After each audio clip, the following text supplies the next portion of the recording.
నెల జీతం రాగానే ఇంటి కిరాయికి, పోరల బడి ఫీజులకు, పాలకు, కిరాణా సామాన్కు, కూరగాయలకు, బండి పెట్రోల్కు నెల నెల కట్టాల్సిన అప్పులు, ఐతారం ఖర్చులు ఇట్లా దేనికింత అని రాసి పెట్టుకుంటాం. ఏమన్నా మిగులితే బ్యాంకులో దాస్తాం, లేదంటే నెలాఖరు రాగానే మళ్ళా ఆడిడ బదలు తెచ్చి సదురుక రావాలి. అందరి పరిస్థితి గిట్లనే ఉంటది. ఇది మన లెక్క. కానీ పెద్ద పెద్దోళ్లకు జీతాలు ఓ లెక్కే కాదబ్బా, కోట్ల రూపాయల శ్రీమంతులైరి. అట్లాని రూపాయి సుత ఇడిచిపెట్టరు.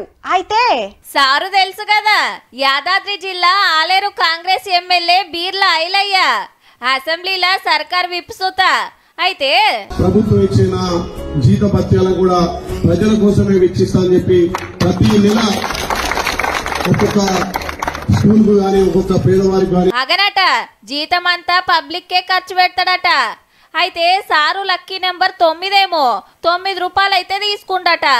మరి డిసెంబర్ సాలరీ ఏం చేసినావు సారు?